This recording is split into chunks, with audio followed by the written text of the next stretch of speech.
오늘 이 시간은 제 10장 소명받고 사명자로 살기 부분을 같이 나누도록 그렇게 하겠습니다. 성경으로는 디모데전서, 디모데후서, 디도서입니다. 오늘 우리가 다루는 이 세 권의 책을 일명 목회서신이라고도 하는데요.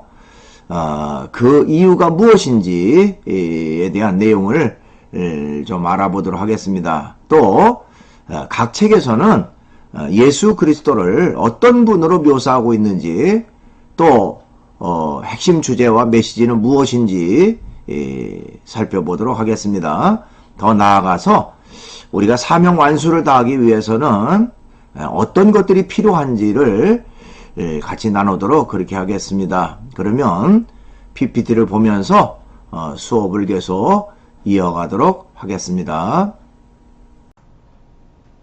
이 시간은 제 10장 소명받고 사명자로 살기 부분입니다. 성경으로는 디모데전서, 디모데후서, 디도서를 같이 살펴보도록 하겠습니다. 우선 서론적인 부분인데요. 소명, 사명, 사역 이렇게 되어 있습니다. 목회서신이란 무엇인가를 먼저 알 필요가 있어요. 바울이라는 사람은 신약성경 그 27권 중에서 절반 정도 되는 13권의 책을 기록을 했습니다. 그 13권의 책 중에서 오늘 우리가 다루는 디모데전서와 디모데후서, 디도서 이 세 권의 책을 목회서신이라 이렇게 별칭으로 붙입니다. 왜 목회서신이냐 할 때에 목회서신은 바울이 디모데와 디도에게 교회를 지도하고 다스리는 데 필요한 목회적 지침을 주기 위해서 기록했기 때문에 그렇습니다. 그래서 종교 지도자로서 기독교 성도들에게 바른 믿음과 신앙을 주기 위해서, 또 지도자로서의 역할은 어떠해야 되는가 하는 여러 가지 지침에 대한 내용을 많이 담고 있습니다. 자, 이제 1번 구조, 중심 사건과 인물을 먼저 살펴볼 필요가 있어요. 우선 디모데전서에 대한 구조는 어떻게 되느냐 하는 것입니다. 디모데전서는요, 바울의 뒤를 이어 목회하고 있는 그 디모데에게 당시 그 횡행하던 이단 사상인 영지주의에 대해서 경계시키고요, 또 교인들을 향한 윤리적 권면 등 목회상의 제반 문제에 대한 지침을 시달하고 있다, 이렇게 말할 수가 있습니다. 요 영지주의에 대한 내용은 이제 요 다음에 설명이 이어집니다. 그 당시에 대표적인 그 이단 사상, 기독교 신앙을 빙자한 잘못된 그 사상이 바로 영지주의였어요. 자, 우선 이제 그 개요를 좀 살펴보면요, 1장에는 거짓 교리에 대한 경고를 하고요. 자, 2장과 3장은 예배에 대한 권면, 또 4장은 거짓 교사에 대한 경계, 또 5장은 교회 행정과 권징에 대한 교훈, 또 6장은 목회자의 의무. 이래서 아까도 얘기했지만은 그 목회서신으로서 어떻게 목회자로서 처신하고 또 활동해야 되는가 하는 그런 내용을 담고 있습니다. 자, 그러면 이제 아까 이단 사상 중에 영지주의라고 하는 것이 있었다라고 얘기를 했죠. 그 영지주의라고 하는 것이 도대체 뭐냐 하는 것을 좀 살펴볼 필요가 있습니다. 영어로는 그노스티시즘이라고 얘기를 합니다. 영지주의는요, 모든 이단 중에서 가장 먼저 등장한 이단이라고 말할 수가 있어요. 자, 이단이라고 하는 말은 달을 이자에다가 끝단자라는 한자를 써요. 그러니까 끝이 다르다. 뭔가 사입이다, 유사종교다, 뭐 이렇게 말할 수도 있고요. 그래서 기독교를 표방하지만 기독교와 약간은 다른 변질된 그런 사람들을 이단자라고 얘기를 하는데요. 이 당시에 가장 대표적인 이단이 바로 영지주의였다, 이렇게 말할 수가 있고요. 그들은 철저한 이원론적 사상을 가지고 있었습니다. 즉 물질이라고 하는 것과 영혼이라고 하는 것을 이분법적으로 생각해서요, 물질은 악한 것이고 영혼은 선한 것으로 그렇게 생각을 했습니다. 또한 그들은 인간이 구원을 받는 것은 예수 그리스도를 믿음으로 이루어지는 것이 아니라 영적 지식, 그들이 말하는 그노시스라고 하는 것을 소유해야만 구원이 이루어진다, 이런 주장을 했습니다. 그러니까 예수 그리스도를 통한 구원을 부인한 것이죠. 그것이 바로 영지주의라는 그런 이단 사상이었습니다. 그 다음에 이제 두 번째로 이 디모데 후서라는 책은 어떤 내용이고 어떤 구조로 이루어졌는지를 좀 살펴볼 필요가 있습니다. 디모데 후서는요, 순교의 순간이 다가온 것을 깨달은 바울이 이 마지막 서신을 통해서 에베소에서 어렵게 목회하고 있는 디모데를 위로하고 그에게 힘과 용기를 주고자 기록했다, 이렇게 말할 수가 있어요. 때문에 이 디모데 후서는 거의 바울이 말년에 기록한 그런 책이다, 이렇게 말할 수도 있습니다. 그 내용을 살펴보면요, 1장과 2장은 현재의 시련에 대한 인내를 강조하고 있고요. 또 3장과 4장은 닥쳐올 시험에 대한 대비를 해야 된다 하는 내용을 담고 있습니다. 그 다음에 이제 세 번째로 디도서라고 하는 책은 어떤 내용을 담고 있느냐 하는 것입니다. 디도서는요, 거짓 교사들에 대한 경계와 올바른 신앙과 실천을 강조함으로써 교회 생활과 사회 생활에 대한 올바른 규범들을 제시해주고 있다, 이렇게 말할 수가 있습니다.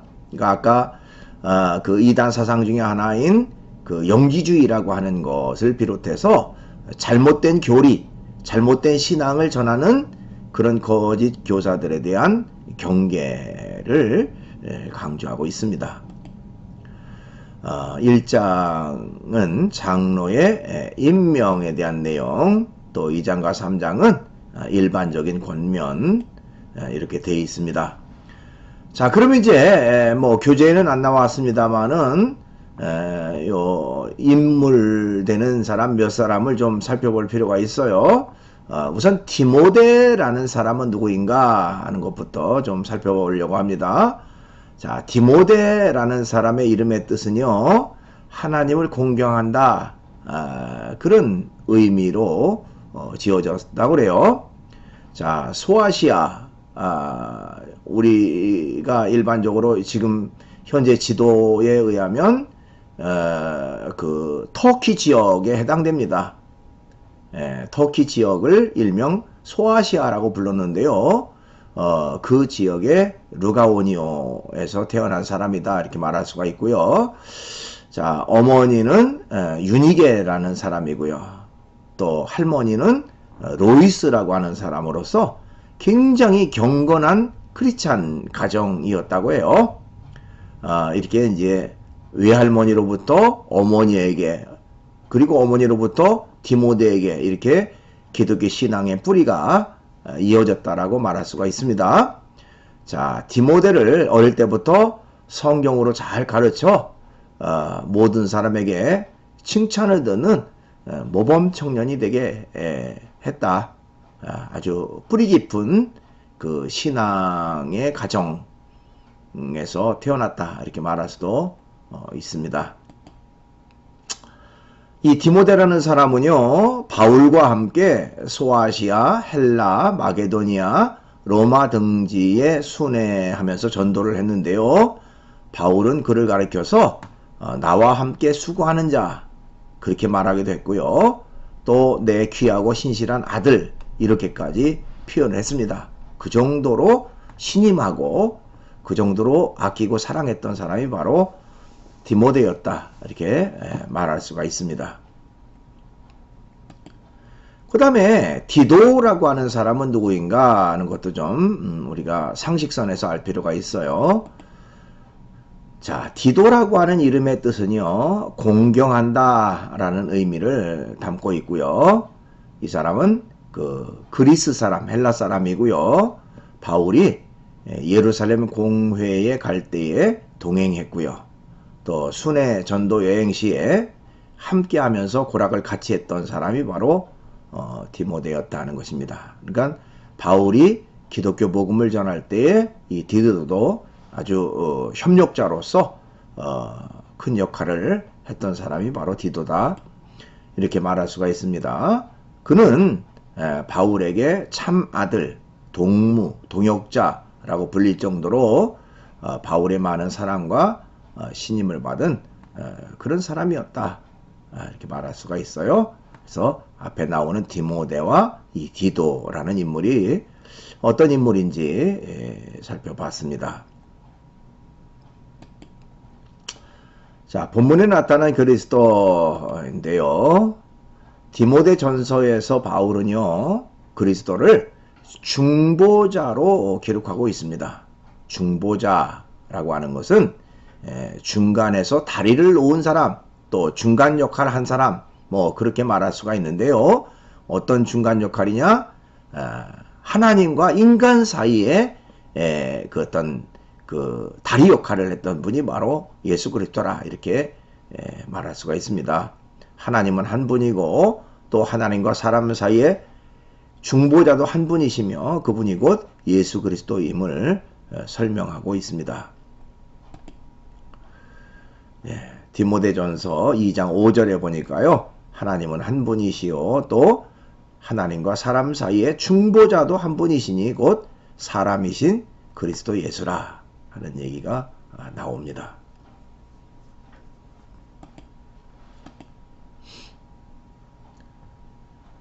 자, 디모데 후서에서 바울은요, 예수 그리스도를 이 세상에서 사망을 패하고 생명과 썩지 아니할 것을 드러내신 분으로 설명을 합니다. 그러니까 사람은 누구나 다 이 세상에 한번 태어났다가 언젠가는 세상을 떠나죠. 그런데 그 사망을 이기신 분, 인간에게서 사망으로 끝나지 않고 사망 이후에 영생을 주신 분이 바로 예수 그리스도라 하는 것을 말하고 있습니다. 디모데 후서 1장 10절에 이제는 우리 구주 그리스도 예수의 나타나심으로 말미암아 나타났으니 그는 사망을 패하시고 복음으로써 생명과 썩지 아니할 것을 드러내신지라, 이렇게 말하고 있습니다. 그 다음에 디도서에서 바울은 예수 그리스도를 어떻게 말하고 있느냐? 예수 그리스도의 십자가의 죽음은요, 우리를 깨끗하게 해서 선한 일을 하게 하기 위함이라고 기록하고 있습니다. 우리를 깨끗하게 하기 위해서, 거룩하게 하기 위해서 예수 그리스도가 십자가에 죽음을 당했다, 이렇게 말하는 것이죠. 디도서 2장 14절에 그가 우리를 대신하여 자신을 주심은 모든 불법에서 우리를 속량하시고 우리를 깨끗하게 하사 선한 일을 열심히 하는 자기 백성이 되게 하려 하심이라. 그래서 우리를 모든 불법에서 우리를 속량하기 위해서 십자가를 지셨다, 이렇게 말하고 있는 것이죠. 그 다음에 이제 핵심 주제와 메시지를 좀 살펴볼 필요가 있습니다. 소명을 받고 사명자로 살라, 하는 얘기입니다. 소명과 사명. 좀 개념을 여러분들이 좀 알 필요가 있는데요. 소명이라고 하는 말은 불러주었다, 부름을 받았다, 그런 의미예요. 원래 소명이라고 하는 것은 그 왕이 신하에게 특별한 임무를 맡기기 위해서 특별하게 불렀을 때에 왕의 소명을 받았다, 뭐 그런 표현을 썼다고 합니다. 그런 의미에서 우리가 소명을 받았다는 것은 창조자 하나님이 우리를 불러주셨다라고 하는 의미를 소명이라고 말해요. 소명이란 말은 누구의 부름을 받았는가 하는 의미고요. 사명은 무엇을 위해 살 것인가 하는 것입니다. 그러니까 소명은 전능자에 의해서 부름을 받은 사실을 소명이라고 하고, 또 우리 한 사람 한 사람에게 맡겨진 역할, 그것이 곧 사명이다, 이렇게 말할 수가 있습니다. 기독교에서는 소명을 받고 사명을 따라 사는 인생을 강조하고 있습니다. 중요한 것은 사명자로 살고 또 사명을 다하기 위해서는 분명한 소명이 있어야만 그것을 감당할 수가 있다는 것이죠. 그러니까 소명이 먼저고 사명이 나중이다. 소명을 받아야 사명을 감당할 수가 있다, 이렇게 얘기를 합니다. 자, 그렇게 하므로 어떤 직업을 가지든 사명자로 인생을 살게 되는 것이다. 그러니까 오늘날도 마찬가지로 크리스찬으로서, 하나님을 믿는 사람으로서 우선은 소명을 받고 그 소명받은 자세를 가지고 사명을 다하는 그런 삶의 자세가 있어야 된다는 것을 기독교에서는 강조하고 있습니다. 사명 완수를 위해 훈련을 받아야 한다는 것입니다. 아까 소명을 받은 사람은 이제 사명을 다해야 되는데, 사명이라는 것은 저절로 그 역할을 다할 수가 없죠. 훈련이라는 것이 반드시 있어야 합니다. 사명을 완수하기 위해서는 교육과 훈련을 받아야 합니다. 우리 군대 갔다 온 예비역 그 남학생들도 있을 텐데요. 군대에 갔다고 해서 무조건 군인으로서의 역할을 잘 하는 게 아니죠. 철저한 훈련을 받아야 군인으로서 역할을 하게 되는 것이죠. 교육과 훈련의 과정입니다. 마찬가지로 사명을 다하기 위해서는 교육과 훈련의 과정이 있어야 된다. 얼마나 철저한 교육과 훈련을 받느냐에 따라서 사명을 잘 감당할 수도 있고, 또 오히려 그 사명을 다하지 못하고 더 큰 어려움 속에 빠질 수도 있다는 것입니다. 그런 면에서 사명을 위해서는 교육과 훈련이 철저하게 이루어져야 된다는 것이죠. 그 다음에 사명 완수를 위해서는 멘토를 찾는 것이 중요하다, 이렇게 말할 수가 있습니다. 우리가 일상 속에서도 삶의 멘토를 찾고 또 그 멘토를 통해서 많은 영향력을 받기도 합니다. 바울은 영적인 아버지이자 신앙의 선배로서 디모데에게 어떤 그 멘토의 역할을 했습니다. 자, 우리가 인생을 살아가는데도 멘토가 필요하고요. 크리스찬으로서 어떤 그 신앙과 믿음을 지키기 위해서도 반드시 신앙의 멘토가 필요하다라고 말할 수가 있습니다. 자, 소명을 받은 사람이 사명을 감당하기 위해서 훌륭한 멘토를 만나서 지도를 받는 것은 매우 중요하다. 이렇게 말할 수가 있어요. 그래서 이 바울이라는 사람이 아까 나왔던 디모데나 디도 이런 사람들의 신앙의 멘토로서 훌륭한 역할을 했던 것처럼 여러분들도 인생의 선배 중에 그야말로 모범될 만한, 본받을 만한 그런 분들을 통해서 어떤 삶의 지침을 얻고 또 바른 길로 인도함을 받는 그런 과정은 참 필요하다 하는 것이죠. 특별히 크리스찬으로서 신앙의 멘토를 또 믿음의 멘토를 통해서 많은 영향력을 받고 바른 훈련과 바른 교훈을 받고 살아간다는 것은 굉장히 중요하다 이렇게 말할 수가 있습니다. 예, 동영상을 하나 보도록 하겠습니다. 인간 승리 레나 마리아에 대한 영상인데요. 여러분들이 레나 마리아라는 사람을 알고 있는지 모르겠습니다만은 태어날 때부터 불구의 몸으로 태어났어요. 양쪽 팔이 없고 다리 하나도 짧은 그런 중증장애인으로 태어났지만 그는 장애를 극복하고 인간 승리를 이뤘던 분입니다. 여러분들이 이 영상을 통해서 큰 감동이 있으리라 생각을 합니다. 같이 보시죠.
My name is Lena Maria.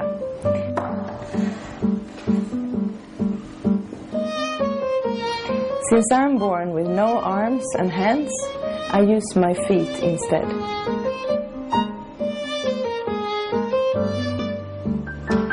I was born with my handicap, but I don't find it hard to live with. My way of doing things is just a bit different compared to others.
When I sing my songs, they are sometimes received with a deeper understanding because of my life situation.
I would have arms and legs and be normal, I don't think that I would have been that interested in Asia.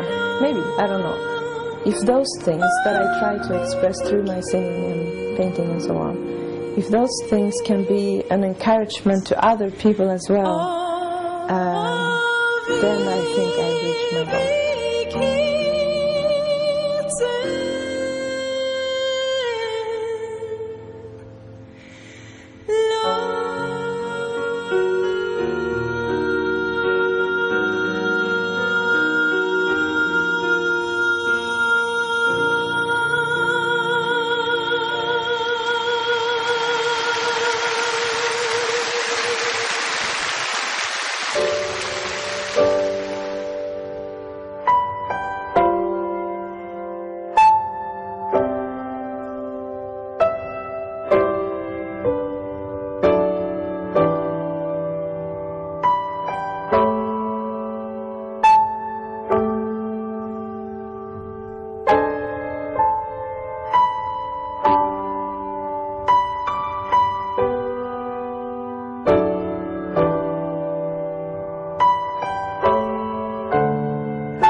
예, 이렇게 해서 이제 13주차 강의가 마쳐지게 됩니다.